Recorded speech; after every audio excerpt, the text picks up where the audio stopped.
Some people say that mass immigration into the United States can help reduce world poverty. Is that true? Well, no, it's not. And let me show you why. This gumball represents the 1 million legal immigrants that the United States has taken every year on average since 1990. Now, who in the world deserves our humanitarian compassion? The World Bank has one measure of the desperately poor of the world. They make less than $2 a day. And how many people make less than $2 a day in the world? We'll start with Africa. In Africa alone, there are 650 million people who make less than $2 a day. 650 million. And in India, another 890 million people, desperately poor. China adds another 480 million people, making less than $2 a day. And unfortunately, the rest of Asia has a heartbreaking 810 million people who the World Bank says make less than $2 a day. And finally, there's 105 million of Latin America's population that are desperately poor. All told, the World Bank says there are 3 billion people in the world. 3 billion people who are desperately poor, making less than $2 a day. That's 3,000 gumballs. And every year, we take 1 million and suggest that we've somehow made a humanitarian difference. Of course, we don't pull our immigrants from these desperately poor populations, do we? These people are too poor, too sick, too disconnected to make it here as immigrants. How many people in the world live in countries that have average incomes lower than that of Mexico? And the World Bank tells us that that number is these 3 billion plus another 2.6 billion people. 5.6 billion people in the world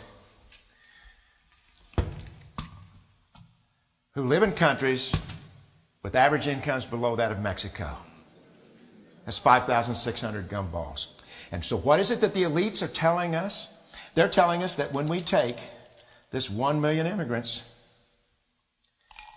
that we somehow or another are tackling world poverty. And we have to do it regardless of the effect on our unemployed, the working poor, the most vulnerable members of our society, regardless of the effect on our natural resources. Even if we went by the most radical proposals in Washington, which are to actually double our immigration to 2 million a year, which would totally overwhelm our physical, natural, and social infrastructures, we couldn't make a noticeable difference. And we may be really hurting the impoverished people of the world because the 1 million that we do take are among the most energetic, often the better educated. Last year, when we took 1 million immigrants, these countries added, births over deaths, 80 million more people into the impoverished populations. And this year, Congress is bringing in 1 million legal immigrants. And this year, according to the United Nations, these countries are expected to add another 80 million people. And next year, you can be quite sure that Congress, unless stopped by the American voters, will bring in another 1 million immigrants. And these countries, unfortunately, will be adding another 80 million people into these impoverished nations. We could take 5 million a year, but we'd never get ahead of what's happening in these countries. Not in this century. Don't you see? Immigration can never be an effective or significant way to deal with the suffering people of the world. They have to be helped where they live.